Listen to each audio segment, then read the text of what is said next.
This is More Than Before with Nathan Cook. Hey everyone, welcome back. You are in for a real treat today. My guest, he is the author of the B2B Sales Secrets. He is the host of the Relentless Goal Achievers podcast. He has turned up the dial on sales for his clients, really helping them to achieve greatness in sales. He's taken companies from $4 million to $12 million in 3 years. He is a phenomenal coach. And what I love about him is he is bold. He is unapologetic. He is so tuned in on identity and understanding who you are and how you should be showing up on a daily basis. He is a high caliber individual. You're going to get to see that, but he has two beautiful boys that he is teaching to be entrepreneurs in this world, which we could all use more of those. So Eric Konovalov, welcome to the program, brother. How are you doing today? Thanks, Nathan. Man, I'm doing great. It's been a while since we chatted. Thanks for having me. It only takes me like 15 tries to get your name right. Dude, that's way less than it took me to get it right. So there you go. Well, I feel like you had maybe a little bit more practice, but you have a really interesting story for where you grew up. The first 10 years of your life, you actually weren't here in the States, which I think is really fascinating because it gives you a really clear picture of maybe even some stuff that's going on currently in the world of ideologies that are being taught out there of, a lot of, groupthink of people. Oh, you should all think the same thing. And so you come from this really interesting background that I'm curious about what life was like growing up. You were actually raised in communism, correct? Yeah. Former USSR. The country's Azerbaijan now, but back in, I was born in 1980. In the 80s and, beginning of 90s, it was a part of, Russia, former Soviet Union. And so, yeah, that's how I grew up, man. It was, it was not as fun as it is here in America. I'll tell you that.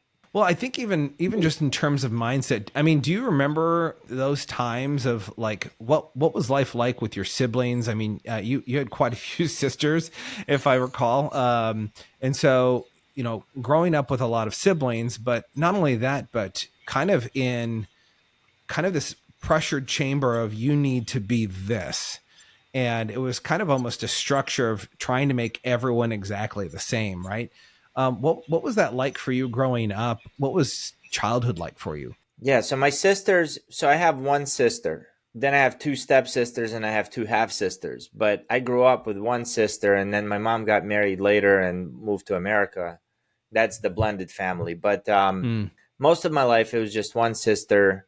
We grew up in a little apartment, 2-bedroom apartment. My sister and I shared a room. My mom had a room and it was like a little kitchen. In school, they taught you to be that it meant something to be a part of communism. Like you had to, I don't even remember the little pledge, but first through whatever grade, you had a little star with Lenin on it that said, you are a person of the party. And, they started indoctrinating you from early ages. And you know what? Like Rocky didn't win in Russia, man. Like they changed. I'm kidding. He did win in Russia. But yeah, so how was it growing up? Long lines in stores. The government gave you everybody made the same, right? So the government gave you money for your living. I think they just gave you a place. It was before I was 10 years old. But I remember my mom giving me money and telling me to go down to the store and buy butter or bread or something. And you stand in lines for a very long time. Very hard to get clothes. My shoes were always a size too small. My feet always hurt. I remember that. Very cold, lots of snow. Yeah, man. And a lot of people, they did what they had to do, right? So like my wife, she grew up in Moscow, kind of similar story. Her grandfather happened to be in charge of like the place that provided meat for the whole Soviet Union.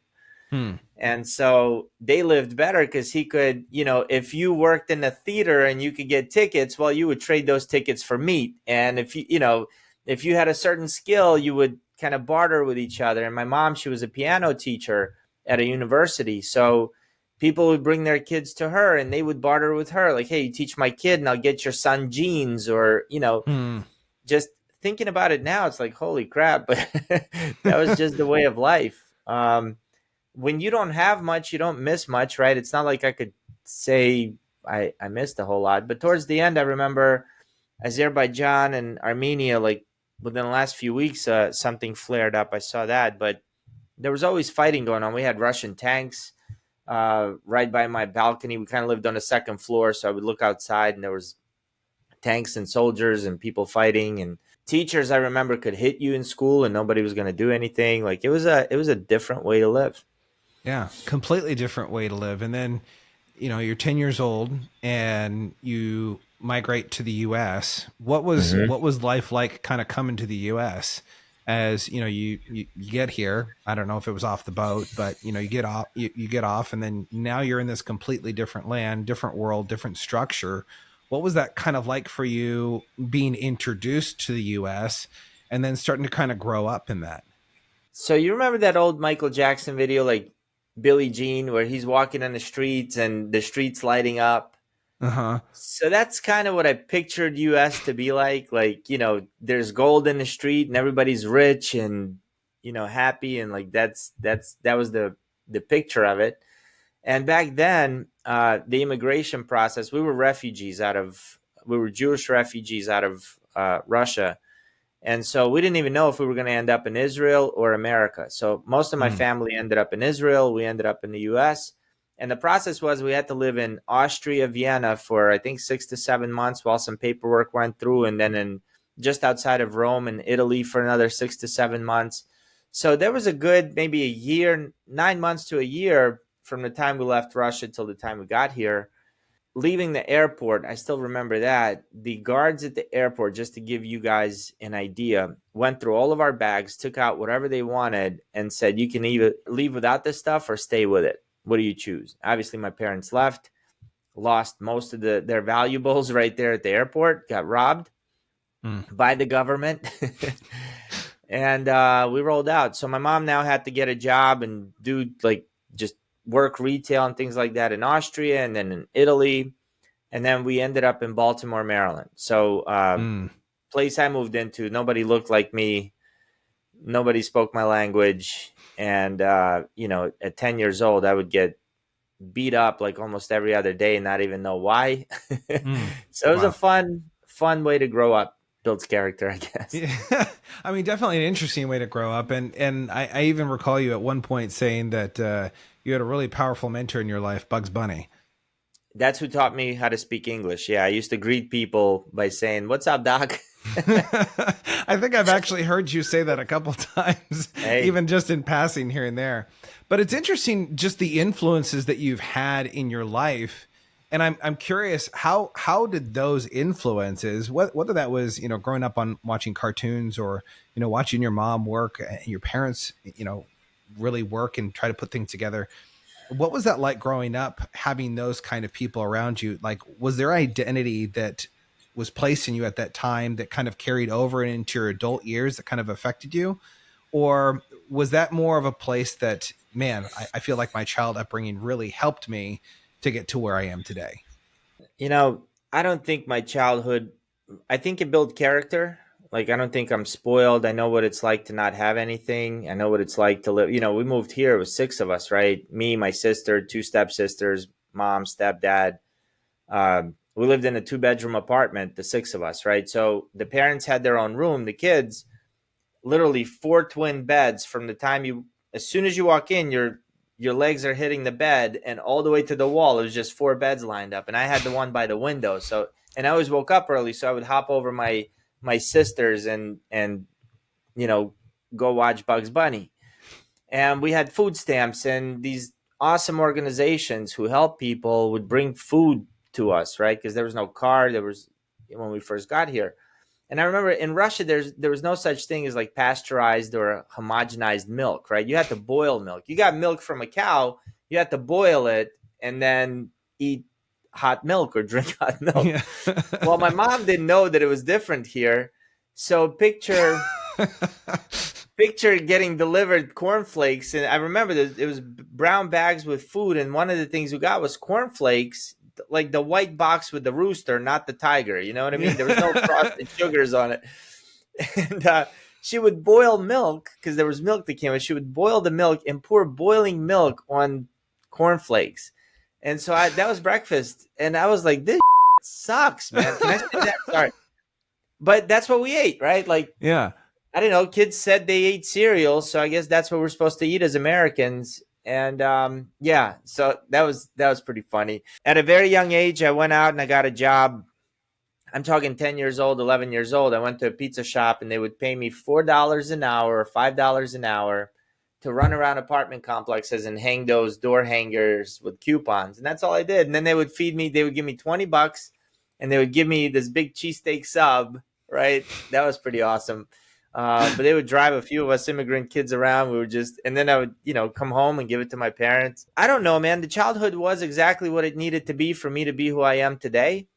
I don't Yeah. think I look at it, I didn't have much adult supervision growing up because the parents had to go get multiple jobs to Mm-hmm. maintain, make some money. So there was no adult supervision. So I got in trouble quite a bit, got expelled in 7th grade, 9th grade, 10th grade. Like I was not on the right track. I wish I could tell you I was this great student, but I wasn't. School was not for me. I didn't like it. But I had sense enough that after high school, I knew college wasn't the thing for me to do. And I decided that I was going to join the Marine Corps. And I think that's where everything changed for me. Because then I got a role, there was male role models, there was training, there was discipline. I think that's where all of that came in. And that really changed the trajectory of where I was heading. So it was kind of the structure of going into the service that actually gave you that piece that you kind of needed in order to advance in that next direction, you think? Nathan, I think God gives you exactly what you need exactly at the right time. Yeah. So that time it was, and 8 years later, it was no longer that wasn't what I needed anymore. So then it became sales and then it became something else, So, but yeah, I think at that time, that was the perfect thing for me. I think it's really funny because I've heard you say before on a different podcast that one of the things that drove you to joining the Marines, it wasn't like an ulterior thing of like, oh yeah, I want to serve my country and I want to do this. I'd love for you to share that. Like, what caused you to join? Like, Yeah. I consider I have a lot of friends that are in different branches of the military. But I'm sure that you know this. Marines are a different kind of insane. Like there is something that is inside of them that it just ticks a little differently. Yeah, they make us that way in Paris Island. So I knew I was going to join the military. This is the story. 11th grade, I go into the recruiter's office. And first I walked into the Army recruiters because I didn't know the Marines even existed. I just, nobody in my family served here. I didn't know much about the military. I just knew Army, Navy. I didn't even know Air Force or Marines, nothing. So I walk into the Army recruiter's office, and he kind of looked like, if you picture Peter Griffin, from Family Guy, that's what that guy looked like. And here I am, a 17-year-old kid. I judge people by the way they look. It's just like, hey, look, if you're short, fat, and your shirt's sticking out, and you got thick glasses, and you're a warrior, it doesn't match my image of what a warrior is. Yeah. And so I was like, yeah, I looked at him. He was just sloppy, man. I still remember what that guy looked like. I'm like, that's not for me. And to anybody in the Army, trust me, I got a lot of Army brothers, sisters, like, love you guys. That's just this one dude. That's what he looked like. Yeah. And that's how I made my decision not to join the Army. So the Navy guy looked like his twin brother. The Air Force was not there. So I'm walking out and I am like, I have no other plan. Like it was like I was going to either join the Army or what else is there? I know I don't want to go to college. At this point, I was working at a grocery store as a cashier, like, high school job. So I'm walking out and I hear out of some corner, hey, what are you, two chicken to come in here? I was like, what the heck? So I walk over there. This dude sitting there. Now picture Johnny Bravo, okay? Just not as goofy. Like he's got the hair of Johnny Bravo. He's got muscles sticking out of his shirt. And behind him are pictures of him and his buddies on beaches, like holding these big guns, sitting on tanks. I'm like, where have you been all my life? So this was a Saturday morning. His name was, and his name was Patrick, call sign Animal Griffin. So, hey, if you're listening, this was out of Westminster, Maryland. And so I like got a man crush right away. So this was Saturday morning. Monday comes and he shows up at my school. And he's wearing he wasn't in full dress blues. He's wearing what we call deltas, which are the blue trousers, brown, short sleeve shirt. He walked in and every girl I had a crush on like just melted. They talked about him that whole week. And this is 1997, okay? So this is pre 9/11. There was no wars going on. Maybe Kosovo was hitting off, but nothing crazy going on. It was pretty much peacetime. And so I saw how the girls reacted to him, and that's why I joined the Marine Corps. I love that. Girls and tanks. That's girls, Yeah, tanks, yeah. and I mean, guns. Like, and I love it. Was funny because as you were talking about, childhood growing up and looking out the window and seeing the tanks, as soon as you said it, I was like, oh, that's really funny. I wonder if that was like what eventually drew you to that. And you're like, oh man, this is actually, I love what you said earlier about how God gives you opportunities. And I think we just have to be aware and open to those opportunities. We have to be looking for those opportunities. I think we have a lot of for sure. opportunities around us, and most people don't take advantage of them because we're so self-focused and we're not actually focused on solving problems and really identifying how we could show up to help others. So you go into the military, you spend 8 years serving as a Marine, which, by the way, thank you for your service. Thank you.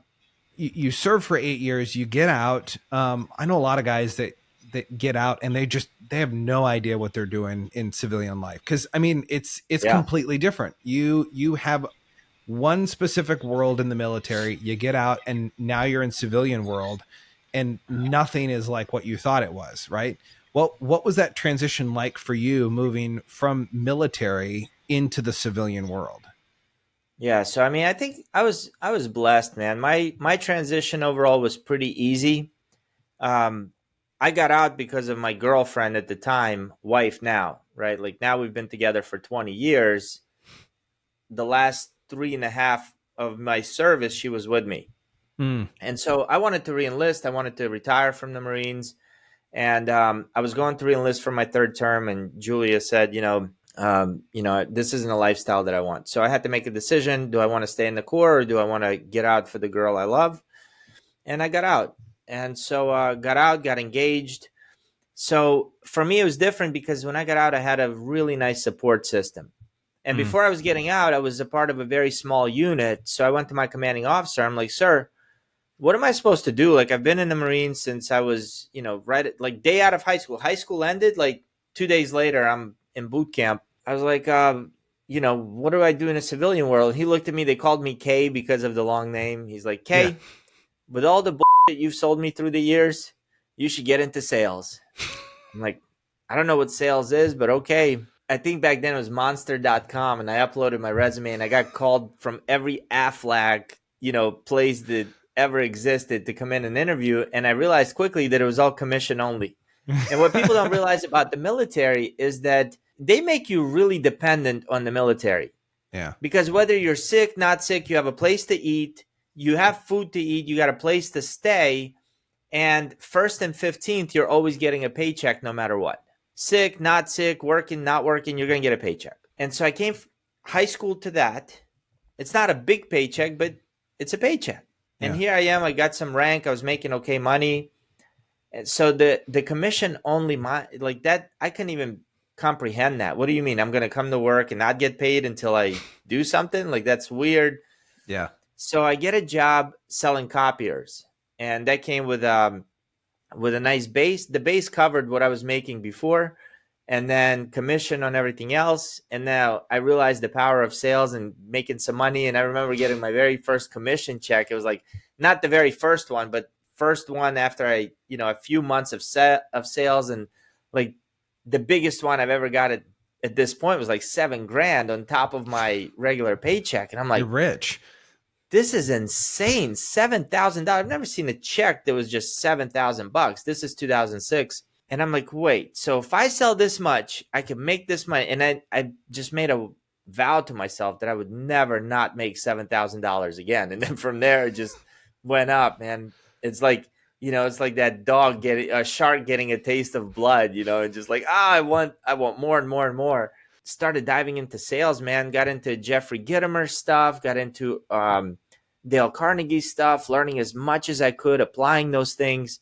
And I quickly became the top rep out of 40 in that company. Then I wanted to try out medical device sales, got into that, didn't like it. Xerox recruited me. I became a sales manager for them. Just went down this sales path. It was a good career. I loved it. I mean, it's interesting to hear your desire. You cultivated a desire to learn. Like growing up, that wasn't a big thing for you. Like you said, you weren't good at school. It wasn't something that you really wanted to do. Like for myself growing up, like I think I might have read the books that I had to be reading in school. And I happened to pass most of my classes, I'm pretty sure.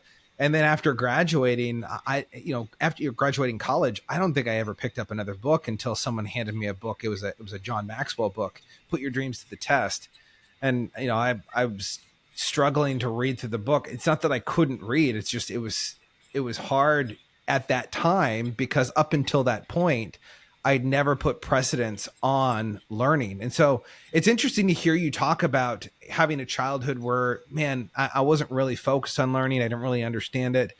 You always had this entrepreneur mindset. And then all of a sudden you're in a career that you realize, man, if I get really good at this thing that I already have some talents at, I could really make this into a huge thing.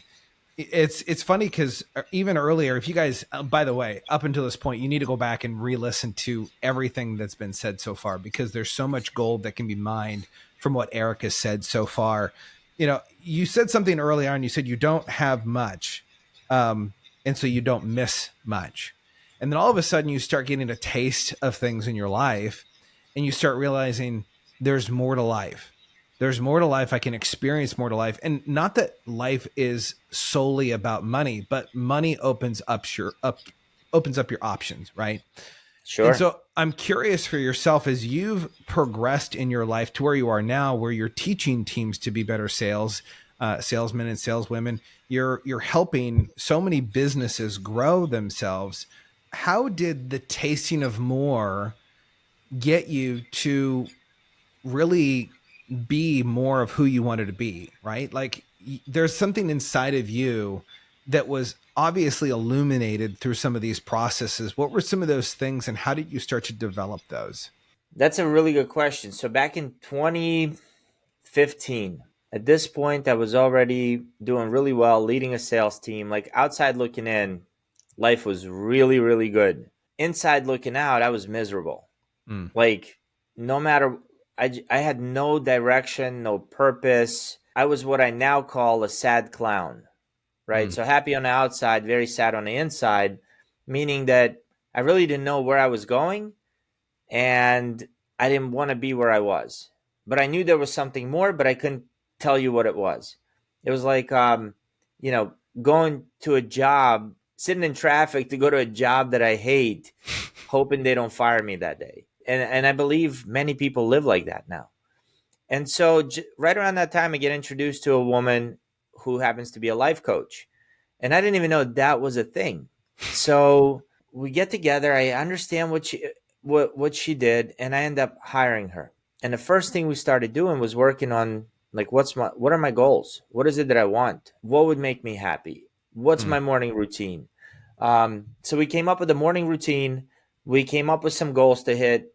That's exactly how I ended up writing my book, started my company. She had such a profound impact on my life. And by the way, her name is Julie Riesler. Go check her out.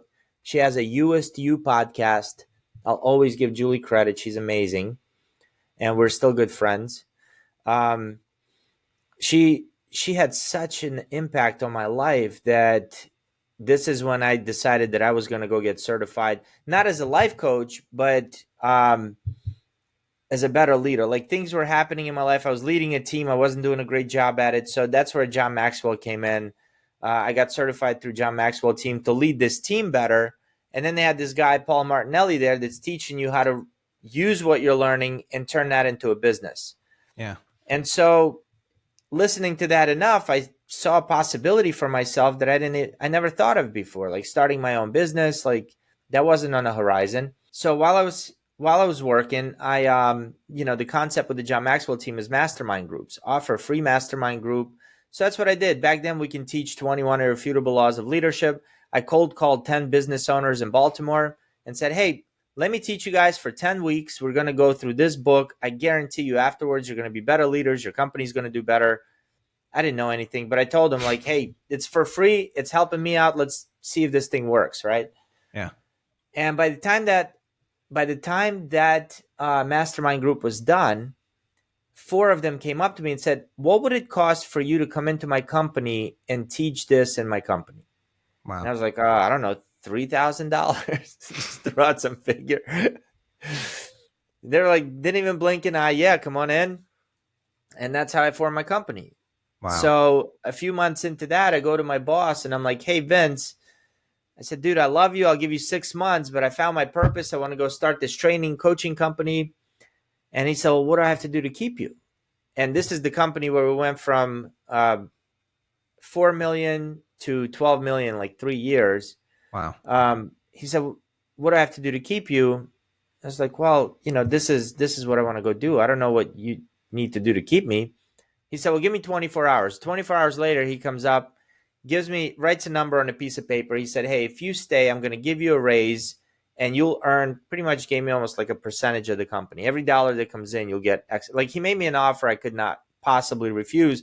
And then he said, and you can start your company as long as our sales don't suffer. Wow. So like, this is insane. So pretty much he funded me to go start my own company. And we had a really good working relationship, and I grew my company, The Goal Guide, and I helped him grow his pretty much till about 1.5 years through COVID. We worked together. Wow. There's so many people who have these dreams. They have like these thoughts that come into their head and they think, oh, this would be a really cool idea.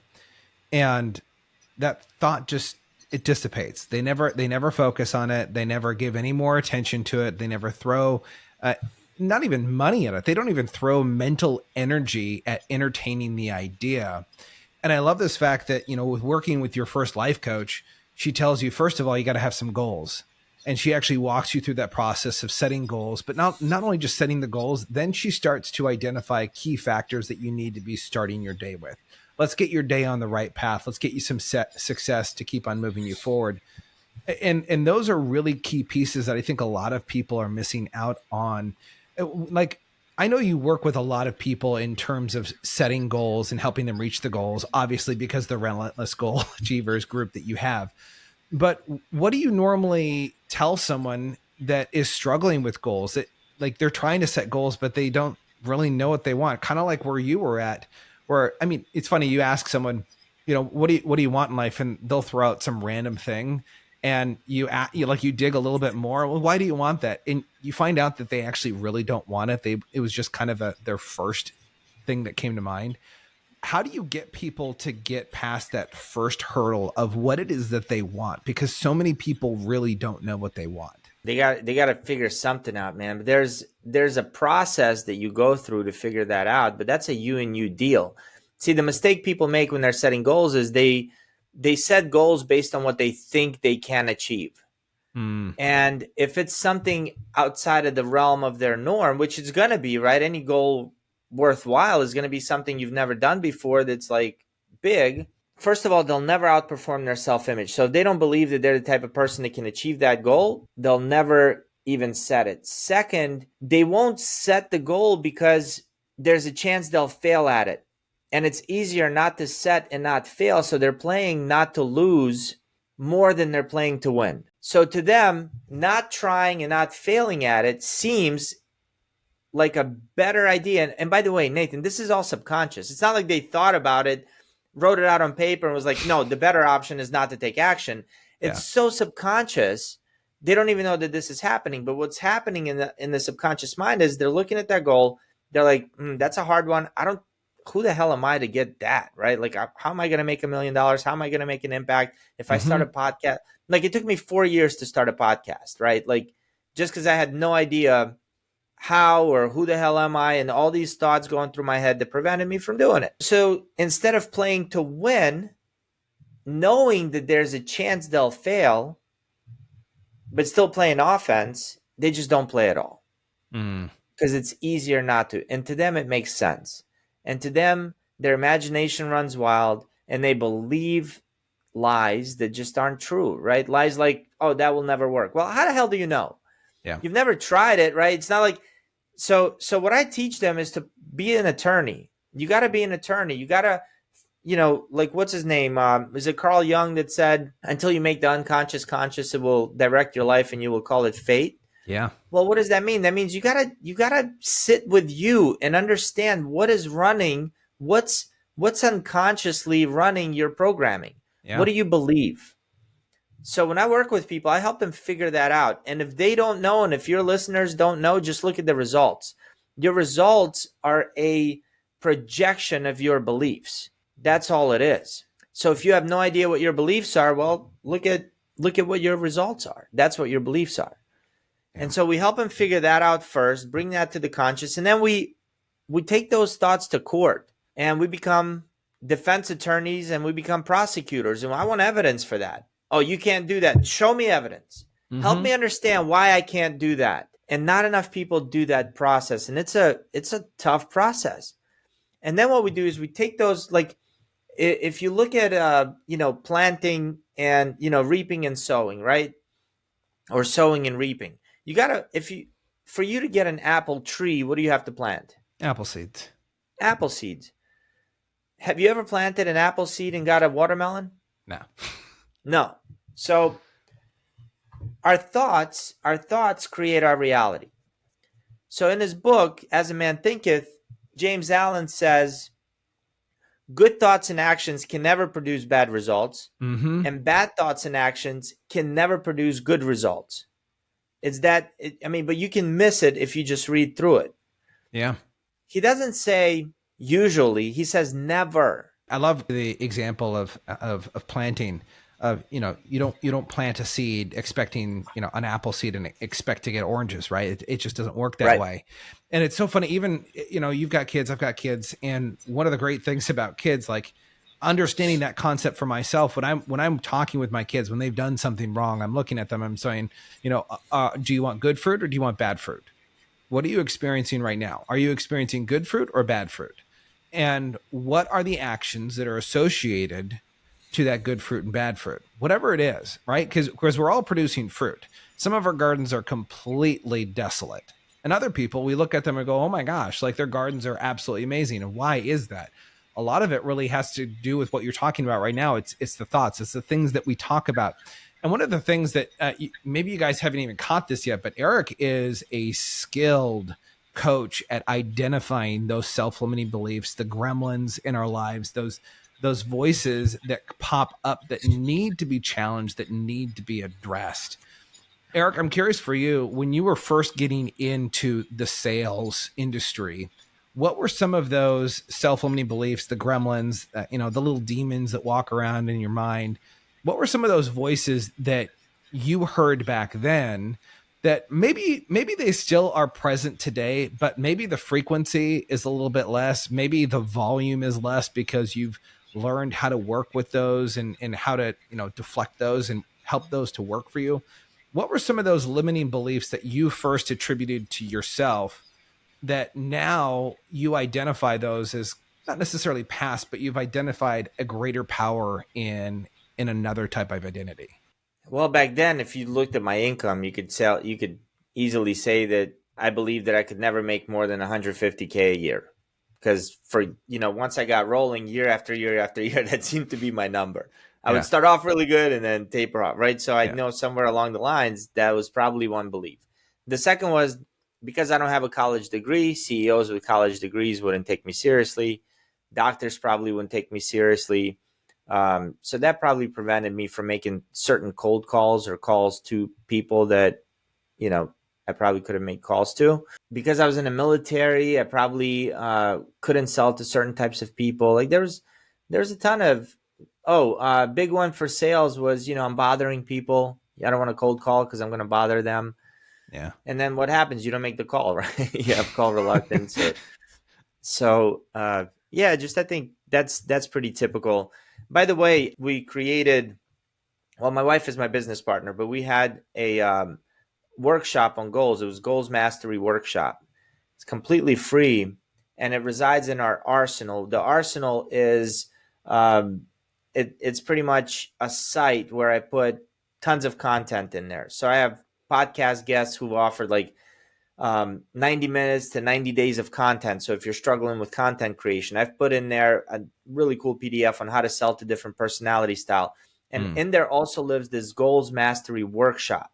It's 3 parts. Part 1 and 2 are all like technical, like how do you set a goal physically? How do you set goals? Second part is what do you need to do to actually take the logical steps to achieving the goal?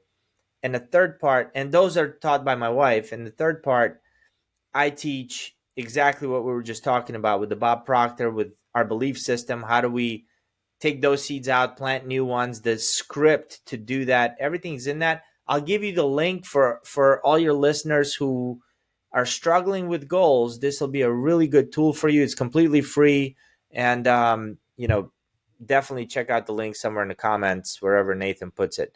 But Yeah, it's my it'll definitely arsenal. be in the show notes, so you guys can go to it and check it out. Go to the show notes so you can check out what Eric's talking about, because I love that you call it an arsenal, because I think a lot of people need an arsenal right now. They need, you can't just use one tool for everything. You need a number of different tools to help you advance in the direction of where you're going. It's not just, it's kind of like building a house. I always think of, you can't just use a hammer for everything. If all you have is a hammer, everything looks like a nail. And I Very don't know true. about you, but hanging drywall with a hammer, not a fun process.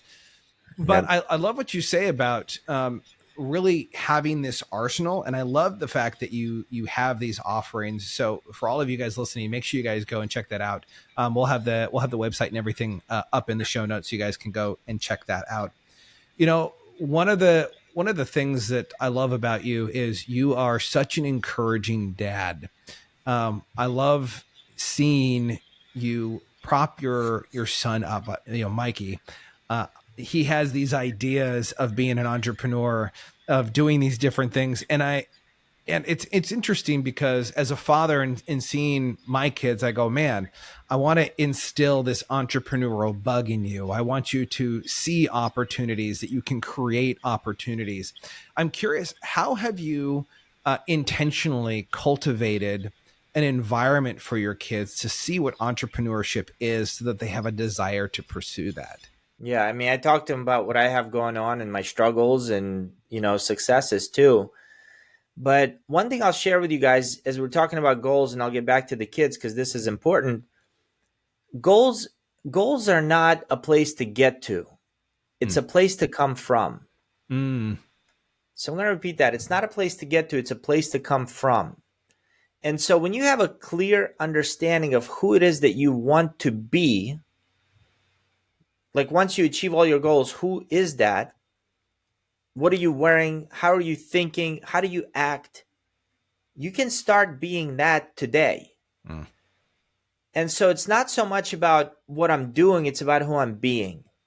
So I have a goal for the type of dad I want to be. Like I grew up without a father. I know what it's like to play sports and not have anybody show up to watch me. I know what it's like to have my friends who have dads go work out with them in a gym. And I'm like, I don't have anybody to do that. I never, ever want another kid, not just my kids. I don't want another boy to ever go through that because that's painful. I'm not a jealous guy. The only thing I usually found myself getting jealous of is when I saw a boy and his dad. Mm. And so to me, having the honor now to have 2 boys, it's like there's nothing greater than that. And so I have a very, very clear understanding of what I want my relationship to be with them when they have their kids, Yeah. when they're growing, when they're grown up, when they're driving, when they're, I know what that looks like. And so starting now, I can start living into that. I can start making my decisions through that lens. And when I'm not, like if my kid wants to go play soccer with me or wrestle or, Mikey's 10, Max is 14. So Mikey still, he's like, Daddy, we're going to play WWE. And here, he's got the championship belt and we're going. And if I want to watch TV at that moment because I'm tired, I've already made up my mind about what kind of dad I want to be. So it's easy for me to say, it's easy for me to have that lens to live through and say, are you being your word? Your kid wants to play with you. Are you the dad that puts them first, or you just say you're the dad that's going to put your kids first? And so it's easy for me to turn off the TV no matter how tired I am and go be, his punching bag for an hour or however long it takes, right? Yeah. Because at the end of it, nothing more, he exudes appreciation. All he wants to do is lay with me and cuddle and hug, and that's what we want as parents. I want to be, what I'm being with him is a safety net that no matter what kind of trouble he gets into, I've built enough trust with him that he can come to me and know that he's going to be fully okay because I'm there for him. Yeah. I don't care how old he is. So I have to live into that with every chance I get. You know what I love about that is the picture aspect of that, of creating the clear picture of who it is that you want to be. I think all of us know at some extent or some level who we are. It's funny because even before we were talking, or before the show started, I was talking with you, and I was thinking about, man, like there are times where, man, I see my kids, I'm like, ooh, I know where that quality, that trait came from. And I think so many times as adults with our kids, we tend to look at our bad qualities, and we tend not to focus on the qualities that we're happy about, that we're pursuing to teach our kids. And I think that's a really powerful thing. You don't get what you don't want. You get what you focus on. You get what you want. And so if all you're focusing on is, man, I really hope that my kids don't turn out to be bad. I really hope that my kids actually listen one day, or, if you're creating that kind of thought environment around your kids, like it's really fascinating to me, the types of books that I see parents read to their kids. Like there was a book, I remember my daughter was probably like 2 years old, and I opened the book, and it was something like Angie's Angry. And I saw the book, and I was like, absolutely not. And I went over to the trash and I threw it in the trash. And to most parents, are like, what are you talking about? You need to teach your kids about, being angry. And I'm like, no, I need to teach my children how to be in control of their emotions. I want to teach them to be happy, and I want them to be joyful. And I focus on the things that I want my kids to have and to know versus the things I don't want them to have. And when it comes to this idea of self-image, I think a lot of people focus on the things that they don't want versus focusing on the things that they do want.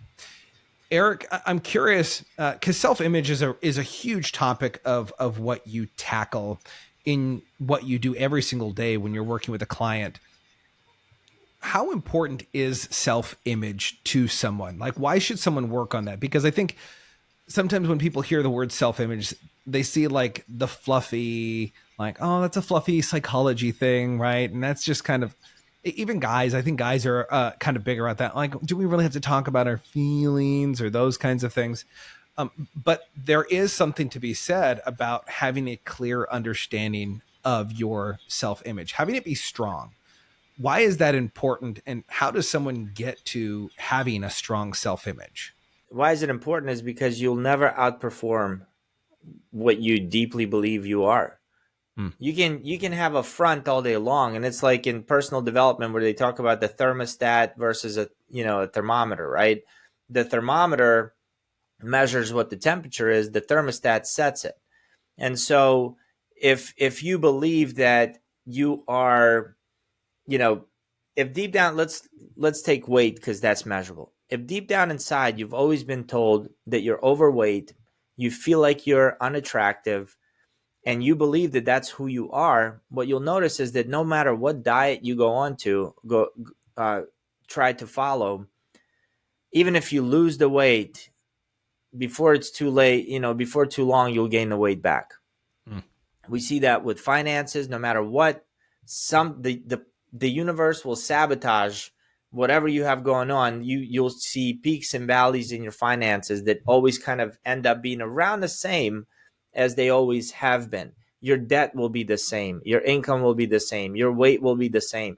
Why is that? Is because you have a thermostat that's set in your subconscious mind, and anytime you try to get out of it with force, it'll bring it right back to that point. It might take some months, but it'll come back. So understanding that, let's not worry about what we're doing, right? People are worrying about who they're doing, and they're not worrying about who they're being. And so the being is way more important. Now, the beautiful part is once we bring to the conscious, the unconscious, right? Understand who is it that we are up until this point, we can then throw that out and create a whole new being. And so what does that look like? Well, I have a problem with procrastination, which I'm sure many other people do as well, right? Yeah. And so I've created myself to be, I'll say something like, I am that I take immediate action on all aligned thoughts. That's who I am. That's who I've created myself to be. I take action on all aligned thoughts, immediate action. So what does that mean? Is if I'm trying to lose weight and it's 10 p.m. and I haven't been to the gym that day, and a little, I'm sitting down, it's Monday Night Football, and a little thought pops into my mind and it says, hey, you should get your fat ass to the gym. If I'm being that I take action on all aligned thoughts, the first question is, Jim, is that an aligned thought? Yes, go. Even if it's for 20 minutes, go. Because that's how you're going to create the new version of yourself. That's how you're going to create confidence. That's how you're going to create more proof that you are that person that you truly want to be. So first you create it with word, right? That's all it takes for us to create it. And then you live into that creation. You have to be your word. So that's how you do it. And that's why it's so important. It's funny because it all comes down to a decision to actually speak it, but then also making that decision prior to the event happening. I think a lot of people don't actually make the decision. There's a comedian, and he's not necessarily the PC or maybe child-friendly comedian, but Bert Kreischer, he has this whole bit about being the machine and robbing a train with the Russian mafia. And there's this point where he talks about, I never in my mind did I ever make the statement, I will not rob a train. And so when it came to that point of making that decision, I didn't have a problem with just going along with it.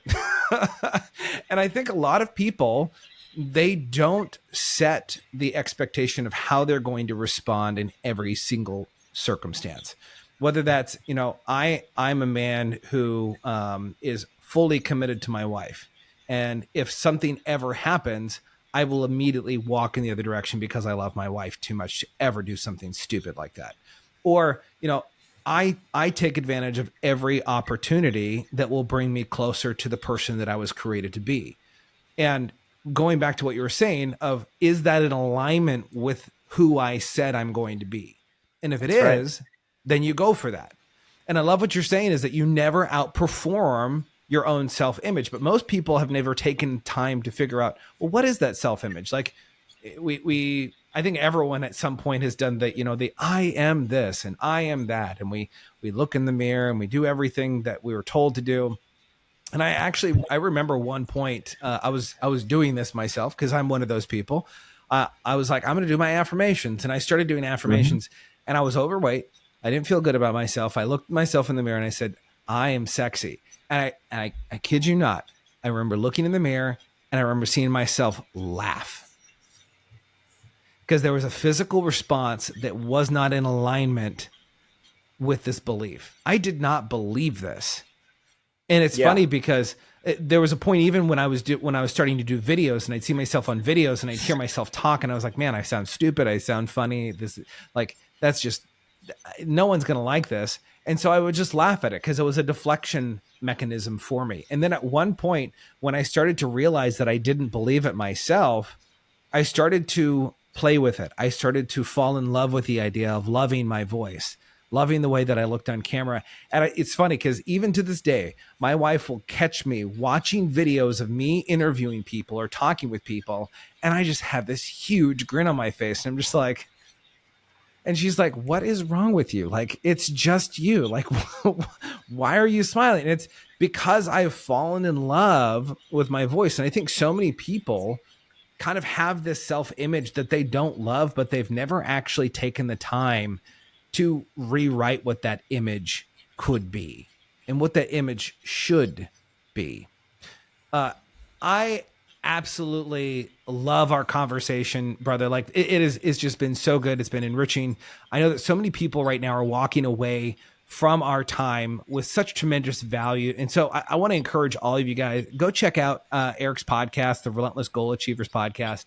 Absolutely phenomenal. You're going to gain some absolutely great wisdom from him. But not only that, go and check out his website. You'll see that in the show notes here. But I do want to ask you one more question here, Eric, because I think that we are in such a perilous time right now where so many people are lost. So many people don't really know who they are. And everyone is questioning and everyone's trying to figure out, like, who are we? What should we be doing? And how do we show up in this world? And we've talked a lot about identity. But if there was one thing that you could give to someone who is really wrestling with this question of value, this question of, why do I exist? Am I important? What should I even be doing with my life? What would you say to that person as an encouragement to continue going and to continue to search who they were created to be? Yeah, spend time with yourself, right? Go out in nature, journal, ask that question. I have my journal that's always here. And you are a spiritual being, so you're connected to the source, always. But we forget that, right? We always worry about, what should I be doing? What should I be doing? Sometimes, like Les Brown said, if you want an arrow to go far, you got to pull it back. So sometimes just pausing and being still, you'll get all the answers you need. You got to do that, though. I mean, most people, what they do is they wake up, 6:30, 7 in the morning, alarm clock goes off, and they already have to be somewhere. And, in 1 hour at 8 o'clock, 8:30, they get up, they're rushing, they're stressed the hell out. When do you have time for you? Like, do you really want to change? Do you really want something better? Or do you just say you do? Right. And the thing about it is that if you don't believe it's possible for you, you'll never even try it. So if you're not happy with where you are, it's time to kind of take inventory, take a step back. This is not the time to put more stuff on your plate when you're already unhappy and unsatisfied, to figure, maybe something. No. This is time for prayer, meditation, journaling, nature, go for a walk, get up an hour earlier. I mean, when I was writing my book, I was getting up at 5 a.m. Now I get up at 3:15 in the morning. Why? Because I've found how important that is to have that time with me. That's my time to meditate, my time to think, my time to journal, my time to figure out, what the hell am I doing today and next week and this week, and what am I working towards, and think through my goals and see what's pulling me. And by the time I get home from my workouts and it's 7 a.m. and my family's there, do you know the kind of guy they get? Not a stressed out one that's taking care of himself first. And now I can give because my cup is full. So look, I think you got to understand that some of you are listening. You're like, yeah, that's you, but that won't work for me. And I'm going to call BS on that. Everything you want is possible for you. That's on the back of my shirt. And, join a coaching group. Nathan's an amazing coach. I have a group called Relentless Goal Achievers. That's a group that I coach with. We have 3 calls every single week. Put yourself in an environment where you can grow.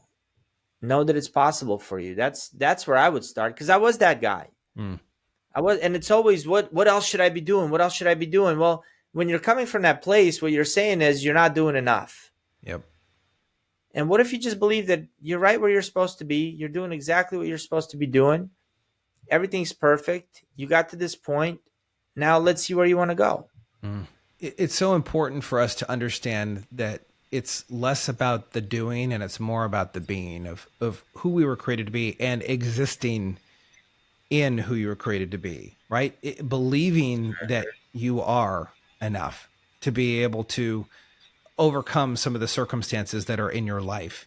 It really is important to realize that you can move forward. It's funny because as you were talking, it reminded me of the James Allen quote, men are anxious to change their circumstances, yet are unwilling to change their mind. Therefore, they remain bound. And so many people remain bound by the restrictions in their mind And one of the things that we can do, which Eric just said so perfectly, is that you can join a group with a coach that's going to be able to guide you and to help you think. Most people don't actually think today. And that's why I love Eric. Like, I know that all of you listening today are absolutely loving what he's saying, because there's so much truth to it.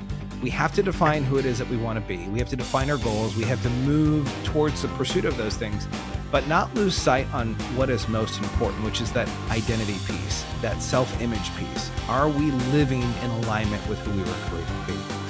Man, brother, I appreciate you so much for jumping on and spending some time with all of us. For those of you that are out there, we'll see you next time. And remember to be more, see more, and experience more than before.